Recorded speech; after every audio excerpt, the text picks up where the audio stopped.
Hi guys, this is Starcraft and welcome to another Starcraft commentary. This is going to be the final set 1 of ASL Season 14, Round of 16 Group D, played on the map Sylphid 3 between Hero and Mini. Mini exhibited a very strong performance in his 2-0 victory against another Zerg player, actually a seeded player, who is out first in this group. And he's gonna be fighting against Hero. I think Hero is the strongest player in this group, so it was very surprising to me when I saw that he was eliminated by Royal. But props to Royal. Mini started his probe scout towards the 1 o'clock base, but he turns around after seeing no Overlord coming there, so he kind of maybe studied this map and maybe studied the way that Hero scouts. Yeah, so he's gonna be able to get in here, and he's gonna see that his opponent doesn't have a hatchery, but instead has a very early spawning pool with gas and 3 drones on gas. Gateway first opening for Mini is gonna be just fine, but the question is gonna be coming down to micro and also strategies in the mid game, and hiding vital information from your opponent. The first pair of lava is just starting to morph there, so I think it's gonna be a pair of Zerling and a drone to start. Yeah, it looks like it's gonna be time for Hero to take another hatchery and start to think about the long game, because he was not able to find his opponent's base with his first Overlord scout. So he's gonna have to have a little bit of a guesswork here as to what Mini has built. The Zerglings try to go over towards the bottom side of the map just to make sure that the probe is not hiding there. The probe's already escaped out. Now 6 Zerglings are on the map. I don't know if speed is gonna be done or not, and the probe has stayed in just right location to get the maximum vision of the area. It's gonna try to go back in here, but a pair of Zerling blocks this expansion. Blocks this choke, and the probe has to escape out. But at least that's gonna limit the number of the Zerling that is going to be assaulting on Mini's front door here. A lot of stuff is morphing inside the main base, but we're not sure what exactly it is. What is this this third building that Mini is going to build here? It's going to be a forge, so very standard play. So that's going to kind of give rise to the Hydralisk attack here, because when you build a forge forward like that, it's very prompt prone to I guess Hydra bust, but looks like we don't even get to see Hydras here. It's gonna be purely Zerlings.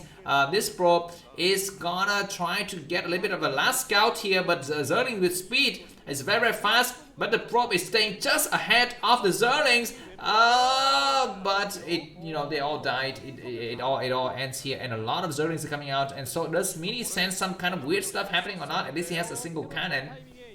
He's not sending out additional probe to scout.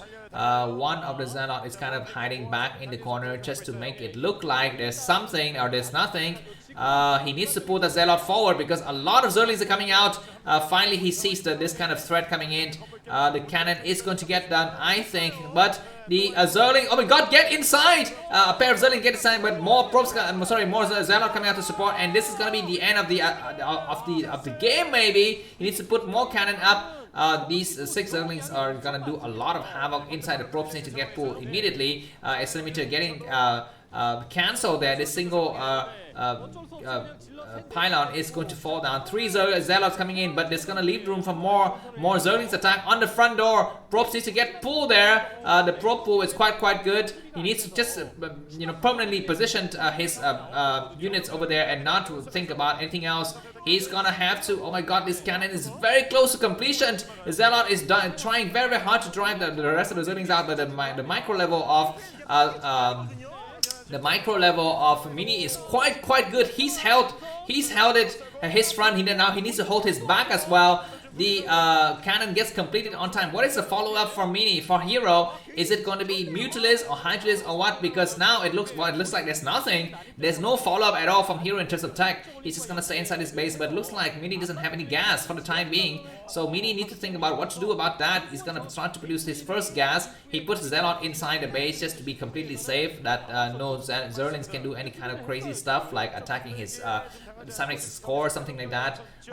The front door, I think, is quite secure now. It's gonna be time for me to do a little bit of pressure just to check out what the Zerg player is doing, or at least he needs to send out a single probe to do something about it, because now he's playing completely in the dark. He's got so many Zealot, man. Just move out. Yeah, it's gonna be moving out now. His main base is fine. His expansion is fine. There's no need to position these Zealots back at home anymore.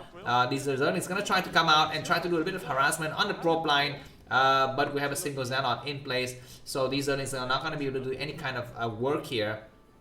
Zealot moving out, and Mini needs to be careful also with his a single probe get destroyed there. A cannon is able to help out, and forcing a cancel on this hatchery would be great, but the number of Zerling is quite large here. He needs to get the best surround angle hero, and Mini responded quite fast, but is he going to be able to hide in the corner? No, it looks like Mini is not able to hide in the corner. He's trying to trade as best as possible, pulling some of the weaker Zealot back and letting the stronger Zealot take the hit and trade as much as possible, I guess as efficiently as possible in that exchange there. No additional tech from Hero so far, just purely economy, Zerling and drones.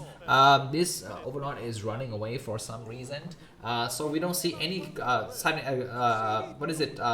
Stargate going up, and Mini has reasons to suspect that his enemy doesn't have tech because he sees a very ballsy hatchery going up here, so he suspects his enemy is gone for very econ build. So this is got a kind of minor adjustment we have seen in Protoss plays in recent days, like Snow and Mini, where after they see that there's no need to go for Corsairs, they just completely skip it, you know, and that is something that is very interesting to see. A single Zealot just slipping out there, slipping into the cover of darkness. Creep colony going up here in preparation for kind of a Zealot frontal attack. This Zealot is going to be checking at least the other side of the map just to make sure there's no hidden hatcheries or something like that. Do we have, I think a +1 upgrade should be finishing momentarily here, and to be followed up with Zealot with leg. Oh my god, Spore Colony going up, but there's no Corsairs at all, so this Spore Colony is not really needed, but it looks like Hero is not going to cancel that Spore Colony. He's going to let it complete, and thinks that he's saved against Corsair, but there are no Corsairs whatsoever. As Zealot comes in, he's gonna have the last laugh here when he sees there's gonna be a Spore Colony constructed. The Hydronen is not done. This Zealot walks all the way inside the main. This uninvited guest is taking a stroll on the Master's bedroom here. He's gonna come in and sleep with the Queen. I guess no. The Royal Guard comes out and try to corner him in, and he's gonna be hiding in the closet. Another group of Zealot comes out. This forward Zealot is a little bit too lonely. He backs up, and the Zealot needs to come out to support. He needs to find the right angle to attack here. Now we have a total of 7 Zealot, which are quite good. 8 Zealot now, and they're gonna be pulling back together after doing a little bit of damage here, and just reshuffling the Zealot a bit, letting the weaker Zealot stay in the back, and Zealot with speed is done now. The Zerlings might try to do a backstab here, but the backstab is not successful as the forward group of Zealot march forward. They barge forward rather. We have a Sunken going up, but it's very slow. This Sunken won't get completed on time. Do we have some kind of crazy drone drill? Drone drill we need to get done here. Attack. This is actually providing a good angle of attack for the Zealot, because the Zerlings cannot effectively surround them. And the first Hydrodis is morphing now. The Sunken is coming over, but the number of the Zealot, it's just really overwhelming here. The Sunken gets completed on time, but nothing else to support the Sunken. The drones number not good enough to even do a proper drone drill here, and 2 hatchery is going to fall, I think. A Dark Templar to really complicate the situation for the Zerg player, and Mini is gonna take this game, I think. More stuff morphing out, but morphing into the Zealot line of attack is definitely not a good idea here. This Dark Templar is falling to its death. This single Zealot with 3 kills is still just wreaking havoc. He's definitely sleeping with the Queen now, if he wasn't before, as the Queen is out busy, in the woods trying to hide for some kind of boars. But now this major attack is coming in, and I'm not so sure if Mini is overcommitting or not. He needs to take out these hatcheries and not really go for the frontal attack, but he goes for the frontal attack anyways. Just pure Zealot attacking, and just try to execute as many drones as possible. Attack the drones on the gas would be nice. And Hero GG, it's gonna be Mini who takes the first game convincingly. Thanks for watching, and let's look forward to the second game. Bye bye.